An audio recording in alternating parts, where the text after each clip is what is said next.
episode 93 of Board Game Blitz, a proud member of the Dice Tower Network, and a podcast about all things board games that you can listen to in less time than it takes to fully imagine what the world would be like if one thing was fundamentally changed. Board Game Blitz is sponsored by Grey Fox Games. This week, we're talking about an interesting, hypothetical situation. First, we discuss a couple games we've played recently, like Unlock Heroic Adventures and Funkoverse. Then, we talk about what the world and the board game industry would look like if everyone played board games. Finally, we wrap things up with a look at the etymology of the word common. And now, here are your hosts, Ambie and Crystal. One quick announcement before we hop into the main episode. Here in just a few weeks, PAX Unplugged is happening, and I'm going to be there. Ambie, unfortunately, will not, but that's completely understandable. But we are going to be having a meetup at PAX Unplugged. As of us recording this episode, the details of that meetup have not quite been ironed out yet. So I don't have specific dates or times or places for you yet. But please go to our Facebook, our Twitter, our Board Game Geek Guild, all of the usual places. And by the time this episode releases, I believe all of those details will have been completely ironed out. And we would love to see you. If you are going to be at PAX Plugged, come join our meetup. We're doing it kind of in tandem with moderator Chris from Flip the Table, who you heard on one of our recent episodes as our guest co-host, and Flip Flory from Flip Flory's Super Saturday board game serial. So it's going to be a Flipster Blitzketeer mashup meetup, and it's going to be a lot of fun. So yes, please come join us for that. Go find the details on our social media pages, or if all else fails and you don't do any social media, shoot us an email, boardgameblitz@gmail.com. We'd be happy to share the details with you. Recently, I was able to play a game. Hooray! Which is really exciting. That's honestly, that's a task when you have two infants to take care of. Oh yeah, and I'm back. Hi. Oh yeah, Ambie's back. I guess that could have been an announcement, but it's kind of obvious. So we weren't sure how long your quote-unquote maternity leave is going to be, but you said you were ready to come back, and while I loved my episodes with Chris and Paula respectively, I am super happy that you are back because, it's that warm, fuzzy, familiar feeling, and I'm just super excited that you're back. Yeah, I'm excited too. So anyway, I got to play Unlock Heroic Adventures, which is an escape room style game. We've mentioned it before. The Unlock series and the Exit series are both escape room type games. Is this one of those ones where the three are in a single box? Yeah. Okay. So Unlock Heroic Adventures has all three in one box. It has a video game themed one called Insert Coin Here. There's a Sherlock Adventures one, and then an Alice in Wonderland one. I forget the names of all of them, but that's fine. But we played all three of them. We actually got to play them in between, feeding the twins. And for the Sherlock one, we actually had to pause and wait, feed them and then resume it later because we ran out of time. But that's what's nice about the Unlock games, or any of these games really, is you can pause the timer and go do something else and come back to it. Yeah. So the way that Unlock games work is there's a deck of cards and then an app that has a timer, and the cards have app integration. There's puzzles in the app too, and then the cards have numbers on them, and you're finding new numbers by putting cards together, and then you get the new numbers, and that's how you advance the story. Actually, when we paused it, I don't know if it's my phone or the app, but after a while, it just, when I tried to go back to it, it was gone. It had closed. No. So it didn't save the progress. But I still remembered where we were going and what had happened, so I was able to redo it, but we didn't get a final actual score. But that's okay, because I normally don't care about the score anyway. I just like doing it. Sometimes the scores seem pretty bogus, too. Yeah. We'll do really good, and we'll still get a low score, and I'm like, this doesn't feel right. Yeah. So anyways, I mentioned before that I like Exit more than Unlock, but I think recently, this is the newest of the Unlocks that I've played. I think it's the newest one that's out, and the Unlocks I think have been getting better and better, and the Exits have been getting more stale for me. So this one, I really liked the stories. The theming was really good, and it was really creative, and the cards had interesting artwork clues on them. I'm going to try to do this with no spoilers. And then also with the app integration, there was some augmented reality, so you could look like you use your phone on the cards and it did stuff, which was really that's neat. cool. Yeah. That's unique. I haven't seen that in any of the escape room games thus far. Yeah, so I thought that was really neat. And what I don't like about Unlock is that there's hidden numbers in the card, so you have to like look really close to find a really small hidden number, and then you're supposed to find that card. I think in the later ones, there's fewer of those than there were at the beginning. Like the first couple had a lot of them, and they were hard to find. And now the app also has an auto hint for hidden numbers that I just have it on. So after a while, it just says, oh, like there's a hidden number on this card, just in case you haven't found it yet. So if you have that turned on, then that helps with not being able to find the hidden numbers if you... Yeah. I always play with that turned on too. Yeah, so we play with that turned on. And then some of the clues also gave like stylized numbers after you solve it, which were kind of hard to see. And sometimes I think it's some number, but it's a different number, and it's kind of hard to tell. But then you just try both numbers and it works out eventually. So those are what I don't like about Unlock, but otherwise, all three of these were really fun, which is rare, I think, because normally in the 3 sets, I like one a lot better, and then the other one's not as much. But in this one, all 3 were great. And they all come in one box, so that's cool. Do you happen to know offhand what the box of 3 retails for? Because I know that the single boxes were typically somewhere in the vicinity of like $10 to $15. Yeah. It looks like regular price is $30. Oh, wow. So it's a better deal than the individual ones have been generally. But then you would have to get all 3 of them. If you didn't want to get all 3 of them, then it's not as good. But I get them all anyway, so. Yeah, it looks like on Cool Stuff, most of the older Unlock games that are in individual boxes are in the like $13 to $13.50 range. Yeah. So, yeah, it sounds like if you like the Unlock games and want a bunch of them, that this is a good deal. Yeah. And I liked all of them, so. That's awesome. Now you're making me want to try them. And I've been, kind of similarly to you, I've been a little cooler on Unlock as compared to Exit. But I know that a lot of new escape room games just came out at Essen. Like, not just in those series, but like in newer series from other publishers. And I will admit this is one of the trends in board games that I am not tired of, and I want to see more. So. I want to play all of them. I've like added them all on my want to play list on BGG. Absolutely. I'm actually hoping that a few or a bunch of them will be in the library at conventions. Yeah, at conventions, because obviously like buying all of them seems like a lot, but if I can play them in places where it makes sense to, I want to. So that was Unlock Heroic Adventures. Yep. Well, I have probably mentioned this once or twice since Gen Con, but I have not given it a formal review yet, so I wanted to talk about Funkoverse. Funkoverse is a game from Funko, who has merged with the previous board game publisher Forest Pruzan. It is designed by Prospero Hall, and if you aren't aware, Prospero Hall isn't a person, it is a group of designers and developers that create games together. And honestly, I have to say, Prospero Hall, the entity, is one of my favorite designers right now, because they're coming up with fun, quirky stuff that I tend to really like.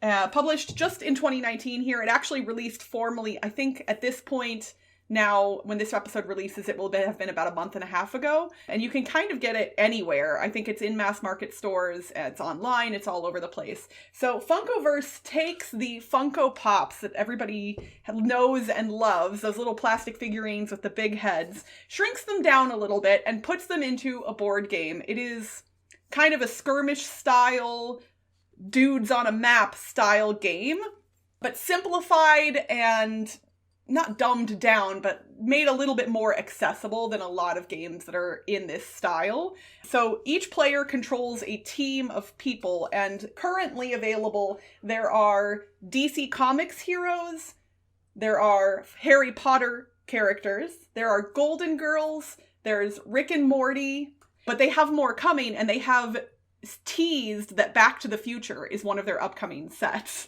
which I got very excited about. So in Funkoverse, there are 4 different game modes that you can play. There is a capture the flag style game, there is an area control style game, there is a leaders scenario where you are attacking each other's leaders, and there is a territory based game, which is kind of also area control, but a little bit different than the other one. One is control markers, and one is an area of the board that you have to be physically present in. All of the characters have unique special abilities that are themed around who they are. So Rick and Morty Rick has a portal gun and he can shoot portals and go through them to make it easier to travel around the map. Voldemort has a really powerful attack that he can use, which he gets to roll 6 dice, which is way more than most people ever roll in any attack.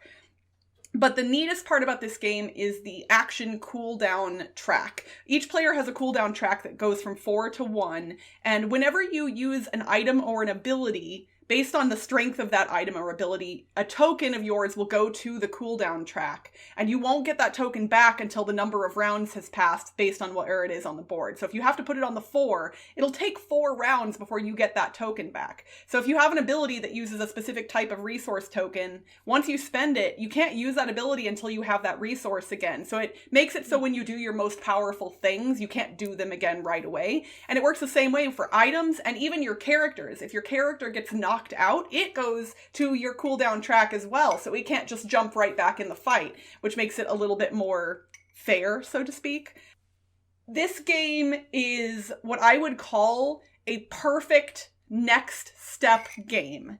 It is lighter, I think, than most hobby gamers are probably looking for in a normal game. And it is heavier than most gateway games in certain aspects, but that's not to say that it's not approachable for a non-gamer. I think this is a really good way to, like, let's say you have some people that you're kind of just introducing to gaming, you've started them off with some gateway games, and you want to get them to a place where they can play something like Arcadia Quest. Like, Arcadia Quest is a really fun game, but there's a lot of, like, nuance and specific rules and pieces and parts of that game that are hard to grasp right away. Mm-hmm. I think this game would be a really good way to kind of move people up and get them closer to that kind of game. And it is fun for gamers too. There's strategy involved, and the cooldown track is really neat, but I think that this game shines best when you love the intellectual properties and that it is utilizing, and when you're playing with someone who maybe doesn't want to play a heavier game. This was actually really perfect for me. On Halloween, I brought the Harry Potter set over to my friend's house. She was dressed as a Hufflepuff, and we played the Harry Potter version. So she played as Harry and Hermione, and I played as Voldemort and Bellatrix. Since she was dressed as a Hufflepuff, she couldn't be the bad guys, obviously. And it was light enough that, like, we could get up and go answer the door for trick-or-treaters when they came by, and then just sit back down and keep playing without having really broken the stream of action in any significant way. So it's great when you don't want to think too hard, but you want something that's a little bit crunchier than a super light filler game. I am really enjoying it, and I'm looking forward to seeing what other intellectual properties they incorporate into this game. And I honestly think that this is one that people would benefit from adding this to their collection for the purposes of having something lighter or having something that you could help get non-gamers kind of up to that next step of gaming. And they sell sets that contain both 2 and 4 characters, and you can play the full game with any of the sets that are available. But if you have a set that only has 2 characters in it, then you kind of play with 1 main character and 1 like secondary character that doesn't have special abilities. I'm liking it a lot. I think it is worth checking out. And yeah, I was very, very happy to get this one at Gen Con, and I've now played with Rick and Morty, Golden Girls, and Harry Potter. I don't have the DC set, so I can't comment on it, but the thematic abilities of all of these characters are pretty spot on. I mean, the item that comes with the Golden Girls is cheesecake, and that's just delightful. So, Funkoverse gets a big thumbs up from me. I'm really enjoying it. Can you combine the characters together too? Yes, you can play any characters against any other characters. So at one point, my friend and I played the Golden Girls versus Rick and Morty, which, like, that's something that you would never even think to do. But you can, like, we played the teams that go together with each other, and they usually have supporting abilities where, like, Rick and Morty go really well together, but you don't have to play as Rick and Morty. You could put Rick and a Golden Girl versus Morty and a Golden Girl. Like, you can mix and match them however you want. And I actually think that there might be some really interesting stuff that would come about from finding different characters from, like, opposing sets whose abilities complement each other really well. Mm-hmm. And you might find that some of them are more overpowered or less powered based on what they go with. But if you want to mix it up and have a really interesting game, it's easy to do that when you combine the sets. Okay. This could get really expensive. It's a collectible board game. I know, and that's the thing, like, Funko Pops are already a big collectible thing, and these ones are just as, like, they're super high quality, just like regular Funko Pops. I did talk to the people who developed this about, like, could you put your actual Funko Pops into the game? And normal Funko Pops are larger than the figurines in the game. Not by a significant amount, but they are bigger. And he said that really, like, if you wanted to develop a character card and, you know, rule sets or use existing rule sets with your regular Funko Pops, like, there's nothing stopping you from doing that, obviously. And if you came up with some good ones and put them on BGG, I imagine other people would definitely take and use them. Yeah, I can see that happening. That's cool. Like, the one, I have a bunch of Funko Pops, and I would love to see, I think Finn and Jake from Adventure Time would work really well in this game, so that's the one that's kind of on the top of my wish list. But honestly, like, there's so many Funko characters. They own the rights to, like, everything, it seems. And I don't know if those rights extend to being able to put them into the board game in all cases, but I kind of hope so, because I want more, so.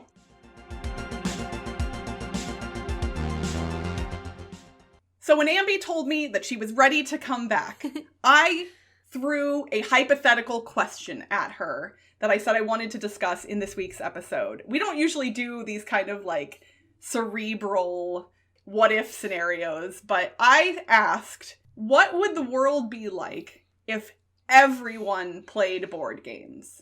And I don't mean if everyone used to play board games when they were a kid, because I think for the most part that tends to be true, but I mean, like, the things that people consume every day, like a lot of people watch TV or watch movies or play video games. What if board games were that pervasive as all of those other things, and it was just normal for everybody to play board games? What would the world be like?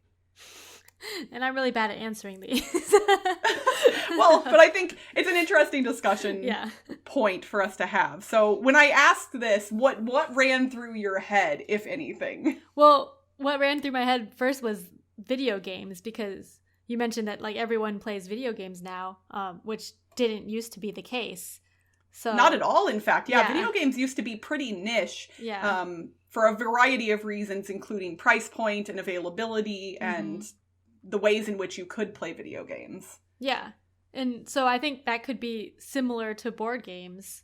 Although board games, so the availability of board games, like, because they're a physical thing, it might be more difficult to get them to everyone than video games. But, like, nowadays people, like, everyone's playing video games. They play it on their phone or PC, mobile, the regular video game consoles.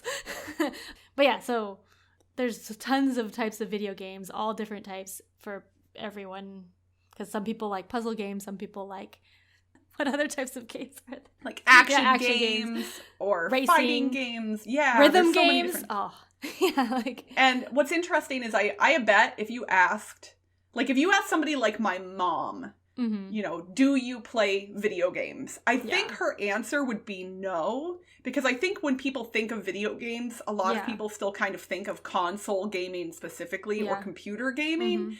And my mom definitely plays games on her phone. I know she does. She plays every day. She plays things like, you know, Words with Friends and other things like that. And Words with Friends is essentially Scrabble, which is a board game.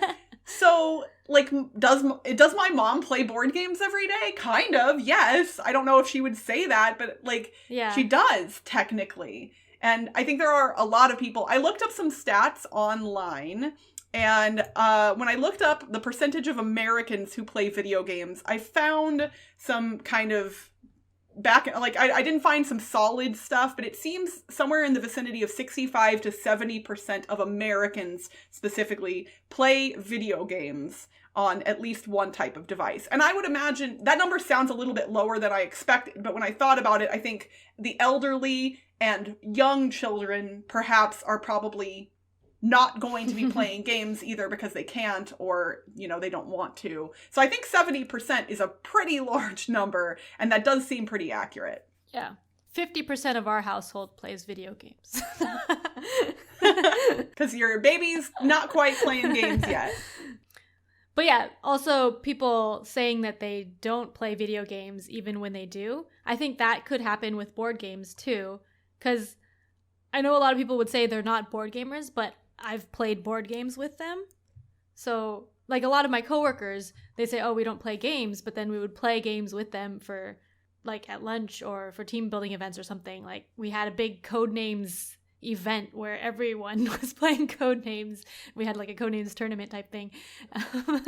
So everyone at our work was playing board games, even if they wouldn't consider themselves as board gamers.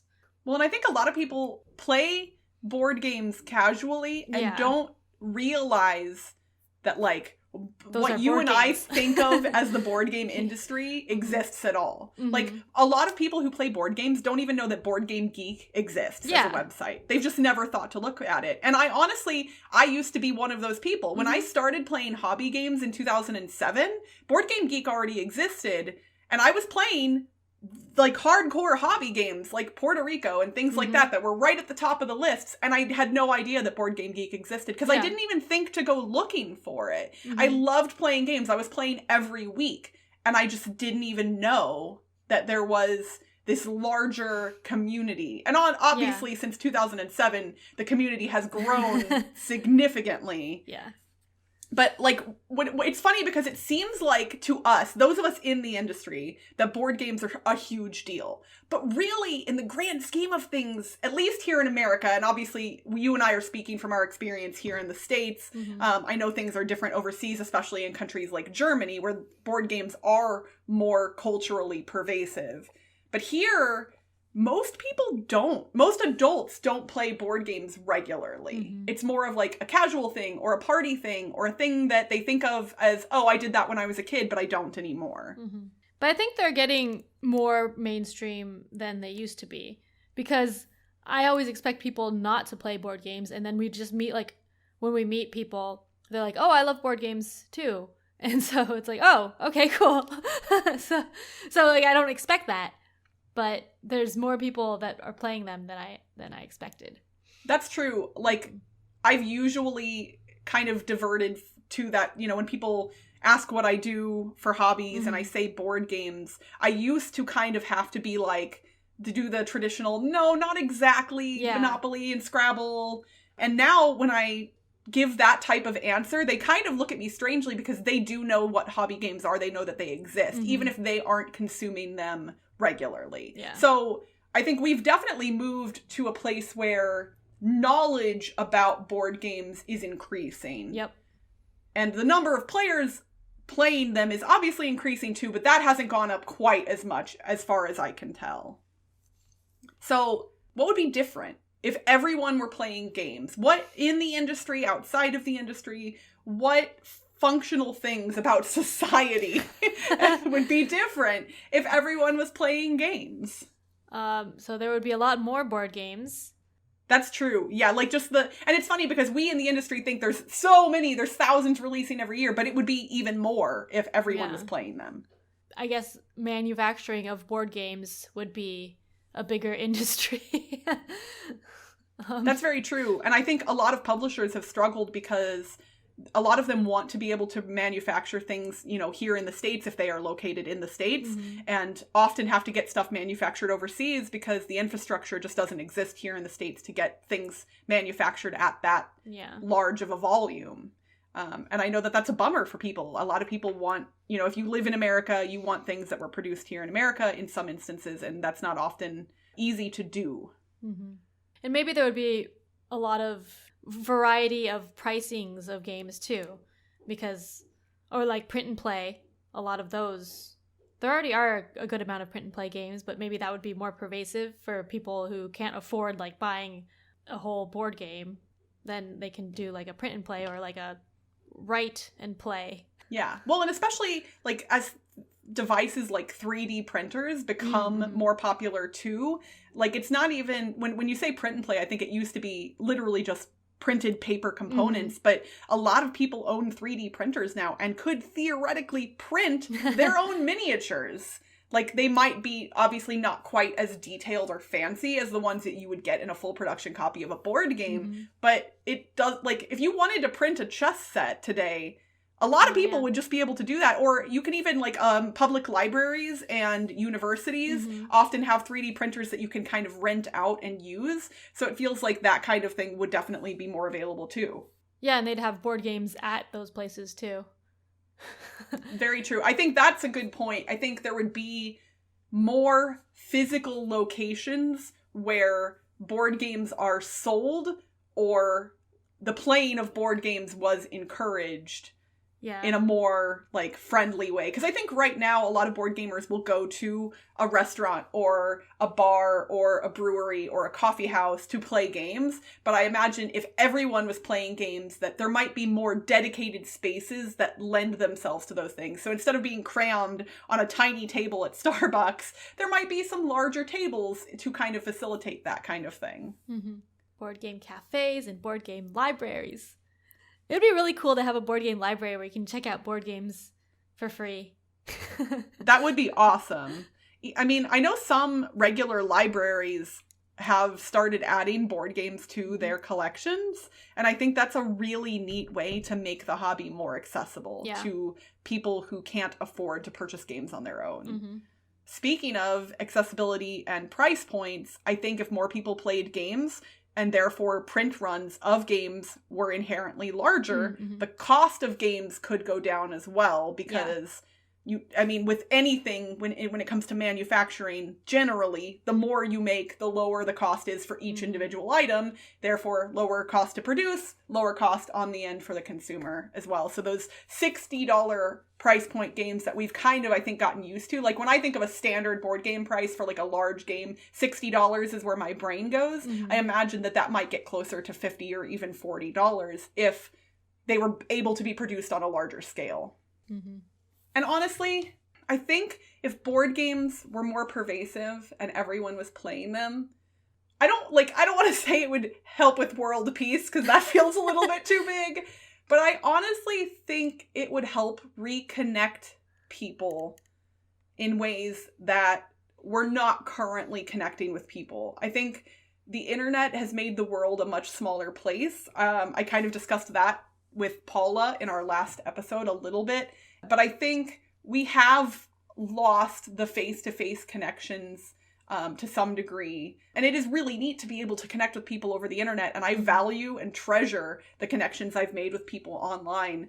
But getting to interact with people face-to-face, I think, helps you understand them in a more fundamental way. And it helps bridge differences between people. So I think, I know it sounds kind of cheesy, but I honestly think that people might be a little bit more caring and understanding toward other people if they were playing board games with them regularly. But that's part of why we play board games too, is to get away from internet and screen time, right? Is to get the face-to-face interactions. So. Yeah. Connecting with people in a physical space does have value.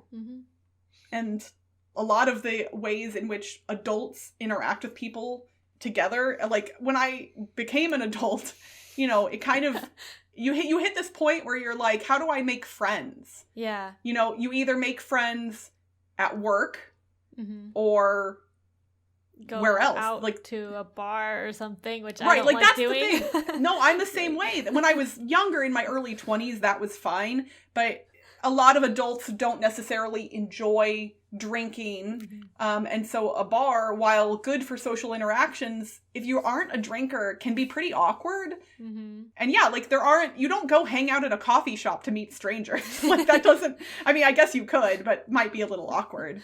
But a board game cafe totally is social lubricant in the best way. Like you can just walk up to a group of strangers at a board game cafe and say, oh, hey, you're playing Voyages of Marco Polo. I love that game. Can I sit and join you? And I imagine in most cases, people will say yes. And you can't do that in a coffee shop. You can't be like, oh, I love lattes as well. Can I sit and have my latte? And some people might say yes, but it seems a little bit more weird. Yeah. So I think it would help people connect and maybe help forge some adult friendships in a less risky space than a bar, I guess. Yeah, well, I've met a lot of my adult friends through board games at conventions or just looking for people who played board games that live near us. So, yeah. Ditto. I would say the majority of my good friends at this point Mm-hmm. have been through board gaming. Yeah. And I think for somebody like me, that's important because while I really like a lot of my coworkers, I tend to not engage socially with my coworkers as much, just because I find if I spend too much time with certain people, they're like the little things that bug you about people kind of grate on me more. I don't know if that makes sense, but like I already have to be with my coworkers, 40 hours a week. And if I was hanging out with them socially outside of work, that might turn into too much. And that's not to say I've never become friends with my coworkers and hung out with them outside of work. I have a number of friends who did start as coworkers. But I've found that my friendships with them are often better once we're not working together anymore. I actually just on Facebook recently, my 10-year friendiversary with my friend Melanie came up. And Melanie and I started as coworkers at GameWorks. If anybody's heard of that place, it's a video game arcade. I was working there during the recession 10 years ago, and that's where we met. But I think our friendship has been like even stronger since we stopped working together a number of years ago. Yeah, and a lot of my ex-coworkers, I played board games with the ones that were my friends. So nice. That's back to board games, making friends. So basically, the world would be a nicer, cooler, more exciting place if everybody played board games. Board games are amazing. They really are. And it's hard to convey that fact to people sometimes. You don't want to come across as the awkwardly too enthusiastic person, but I genuinely think most people who don't play board games would love them. In maybe not to the level that we do, but there's a game for everybody. I still stand by this fact. There is a game for everybody. Yeah, there's so many different types of games. So many.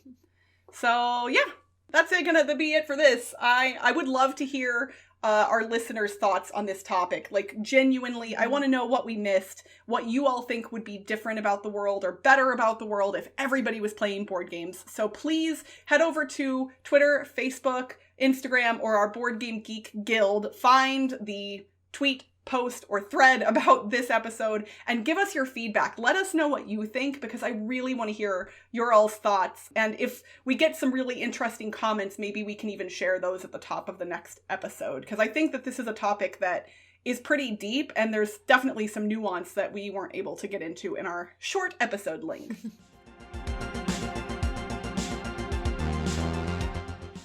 For this week's etymology segment, we're going to look at the origins of the word common in honor of board games hopefully becoming more common. The English adjective common, meaning belonging to all, owned or used jointly, general, or of a public nature or character, originated in the 1300s. It can be traced back to the Old French word spelled C-O-M-U-N, which meant common, general, free, open, or public. That word finds its roots in the Latin word communis, which meant in common, public, shared by all or many, general, not specific, familiar, or not pretentious. That word was a reconstruction of the Proto-Indo-European compound ko-moin-I, which meant held in common. Co meant together, and moin was the suffixed form of the root may, which meant to change, go, or move. So basically the compound adjective literally means shared by all. It's a little bit of a weird transition there, but hopefully your understanding of the word common will help in all of our endeavors to make board games more commonly available for everyone. And that's it for this week's Board Game Blitz. Visit our website, boardgameblitz.com, for video and blog content, as well as to get links to all our social media pages. This episode was sponsored by Grey Fox Games. If you enjoy city building games, make sure to keep an eye out for Zoned Out, coming soon from Grey Fox. Build a city out of square cards and time the movement of your city planner just right to triumph over rival planners. Grey Fox Games. Quality games cleverly crafted. If you're enjoying the show, you can rate and review us on your podcast provider or consider becoming a patron. For as little as $1 a month, you can unlock access to unedited episodes and our private Slack channel, which lets you chat with us and other Blitzers directly. Head to patreon.com/boardgameblitz to become a patron today. Our theme song was composed by Andrew Morrow. Technical support provided by Toby Mount. Board Game Blitz is part of the Dice Tower Network. Until next time, I don't know why you won't play. I buy all these games on shelves, they stay. So which one's right and which one's wrong. Give me a sign. Play a game. Come on, just play it. Just play one with me. Bye, everyone. Bye!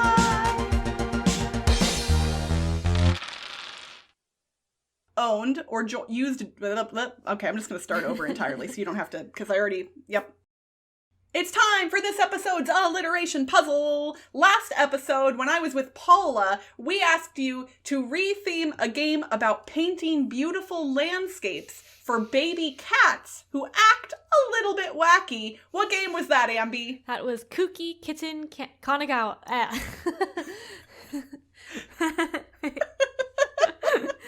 Kanagawa. Wait. Okay, that was Kooky Kitten Kanagawa. Woo, that's a mouthful for sure.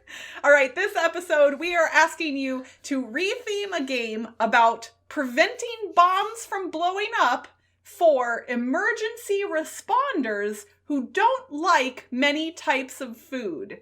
Good luck, everyone.